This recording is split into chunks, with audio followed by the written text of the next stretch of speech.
कि हमारे जनाजों को ढोलक की थाप पे दफनाना। उन्होंने इन फौजियों के खिलाफ मुजामत करते जान दी। आप लोगों ने निहत्ते शहरियों के ऊपर, सियासी वर्कर्स के ऊपर आपने बंदूकें सीधी कर ली। शर्म आनी चाहिए। और हर महाज को छोड़ के आप भाग गए। जबर की और इस जुल्म की हुकूमत को हम नहीं मानते। इस जबर का और शोधा का जो कारकुन शहीद हुए हैं उनका मजाक उड़ाएगा, मैं उसका सोशल बाइकआउट करती हूँ। पीटीआई के निहत्ते कारकुन भी दहशतगर्द नहीं है। अगर आज आप में इतनी ताकत और कुव्वत है तो जाके कश्मीर में लड़े। आप में इतनी कुव्वत है तो जाके फलस्तीनियों के साथ खड़े हो। कारगिल के ऊपर हमारे शोधा की लाशें छोड़ के कौन भागा था? अस्सलाम वालेकुम नाज़रीन इकराम। तहरीक इंसाफ के खिलाफ क्रैकडाउन के बाद राबिया बाजवा की इंतहाई ख़तरनाक तकरीर, बहुत सारे वकला भी वहाँ पर मौजूद थे, लेकिन ये चंद मिनट की वीडियो ने दुनिया पूरी को हैरान कर दिया। आप वीडियो देखेंगे आपको लग पता जाएगा। राबिया बाजवा ने अपनी ज़िंदगी ख़तरे में डाल के आज तमाम तर हक़ाइक़ से पर्दा उठा दिया। वीडियो देखिए, फिर इस पर बात करते हैं। आज हम जिस अलमी और जिस सानिया के लिए हाईकोर्ट बार ने ये नुमाइंदा इजलास मुंतखब किया, मैं सबसे पहले तो उस फस्तायत की, उस जबर की और उस जुल्म की मजम्मत करती हूँ जो कल डी चौक में पूरी दुनिया ने देखा। और मैं पीटीआई के साथियों के साथ इजहार यकजहती करती हूँ और मैं उनको ये भी कहूँगी कि आपने हरगिज़ मायूस नहीं होना। जो आपका मीडिया जो फौज के ताबे आपका निज़ाम है वो जानबूझ के मायूसी फैला रहा है। इसमें मायूसी की कोई ज़रूरत नहीं। और मुझे याद आता है कि जब वकला तहरीक चल रही थी, हम लोग लॉन्ग मार्च करते इसी डी चौक पे इकट्ठे हुए और उस वक्त भी हम लोगों को वापस आना पड़ा अपनी क़यादत के फैसले पर। हमें भी तकलीफ हुई, लेकिन उसके बाद हम एक भरपूर कुव्वत बन के उठे थे। और आपको याद होगा कि हमने उस वक्त उस निजाम को शिकस्त दे के अदलिया को बहाल करवाया था। मोअज़्ज़ज़ साथियों, इस वक्त जो पाकिस्तान के हुक्मरान हैं, जो इस वक्त पाकिस्तान के हुक्मरान और जर्नैल हैं, मैं उनसे एक सवाल पूछूंगी कि 1965 से लेकर आज तक का आप हिसाब कर लें हमारे साथ। हर महाज पर ये कौम आपके साथ खड़ी हुई। हर महाज पर हमने शुदा के लिए हमने आंसू बहाए और हर महाज को छोड़ के आप भाग गए। और मुझे बड़ा अफसोस है कि अभी कल की बात है, दूर ना जाएं, कारगिल के ऊपर हमारे शोधा की लाशें छोड़ के कौन भागा था? ये कौम हर दौर में जबर का मुकाबला करती रही। अगर आज आप में इतनी ताकत और कुव्वत है तो जाके कश्मीर में लड़े। आप में इतनी कुव्वत है तो जाके फलस्तीनियों के साथ खड़े हो।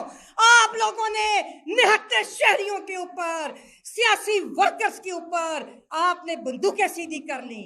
शर्म आनी चाहिए। कातिल कातिल कातिल कातिल कातिल कातिल कातिल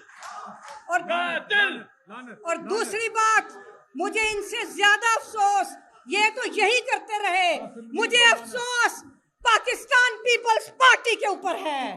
पाकिस्तान पीपल्स पार्टी ने जिस तरह भुट्टो की कुर्बानी को और सियासी वर्कर्स की कुर्बानी को पामाल किया, मैं इनको याद दिलाऊं कि जब इधर जियाउल हक ने अदरीस तूती और उस्मान गनी के जनाजे इधर गोलियां मारी गई उन्हें, तो उन्होंने कहा था कि हमारे जनाजों को ढोलक की थाप पे दफनाना।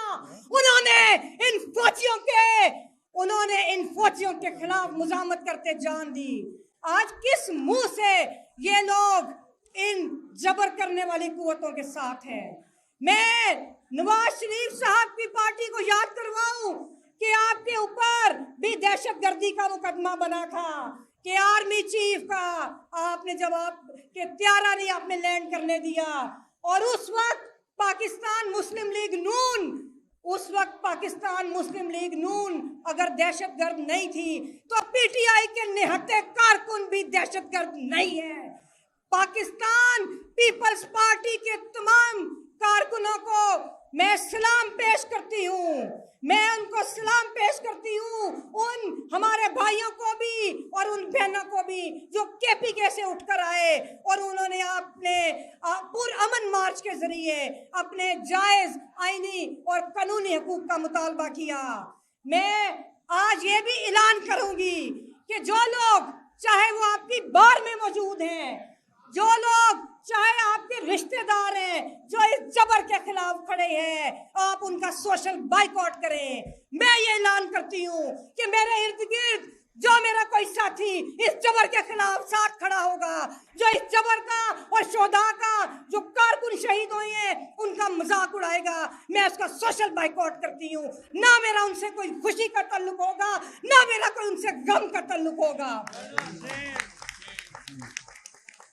और मैं वुकला तंजीमों के ओहदेदारों से भी ये मुतालबा करूंगी कि आप एक जमहूरियत मार्च के नाम से एक तहरीक चलाएं और आप भी डी चौक इस्लामाबाद में जाके इनको बताएं कि हम इस जबर की और इस जुल्म की हुकूमत को हम नहीं मानते।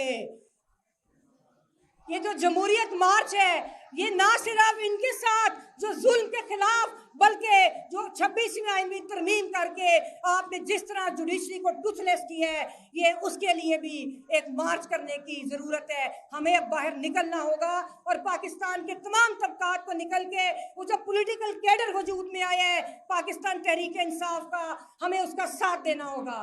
और आखिर में मैं इन हुक्मरानों के नाम हफीज जालंधरी की नज़म के 2 इशार पढ़ूंगी। धरती की सुलगती छाती से बेचैन शरारे पूछते हैं, तुम जिन्हें अपना न सके वो खून के धारे पूछते हैं। ये किसका लहू ये कौन मरा, ये किसका लहू ये कौन मरा, ए रहबरे मुल्क को कौन बता, ये जलते हुए घर किसके हैं, ये कटते हुए तन किसके हैं, ये रूहें किसकी रूहें हैं जो धरती को नापाक करें। और आखिर में जनरल आसिम मुनीर से मेरा एक उनकी नजर एक शेर है, आंखें तो उठा, आंखें तो उठा, नजरें तो मिला, आंखें तो उठा, नजरें तो मिला, ये किसका लहू ये कौन मरा, ए रहबरे मुल्क को कौन बता।